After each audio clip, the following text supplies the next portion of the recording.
E ora sempre mi che ne vado fiero del mio dialetto, della mia lingua veneziana, che fino adesso devo parlare. Ma un fiandrio mi voglio tornare. Voglio tornare ai tempi di Ferrari, musicista veneziano, che ha musicato tante commedie, cioè ha musicato diverse commedie di Carlo Goldoni, fra i quali una è Campieo, che il librettista si chiamava Mario Ghisalberti.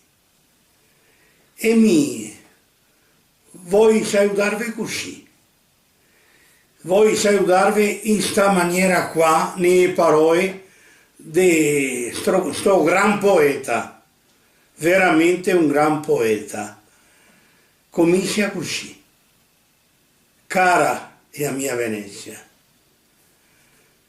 mi dispiace da senno di lasciarla, ma prima di partire voglio salutarla. Buondì, Venezia cara, buondì, Venezia mia, veneziani a tutti signoria, buondì caro Campieo. Non dirò che ti si sta né brutto né bello, ma se brutto ti si sta, mi dispiace, ma non sei bello quel che è bello, non sei bello quel che è bello, ma sei bello quel che piace. Queste sono le parole che ha salutato Venezia e a Gasparina nel Campieo. Adesso mi cerco di darvi un cenno di sta arietta così bella e così cara che appare proprio un berretto. Buondì,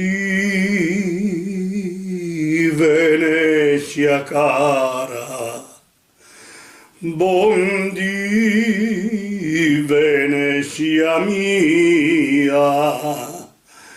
veneziani signoria, veneziani signoria, signoria, buondì, caro Campieo, non dirò che ti si brutto o bello. Se brutto ti se sta, me dispiace.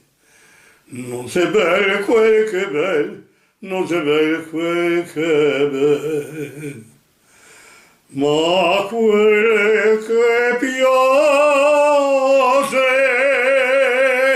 è buondì,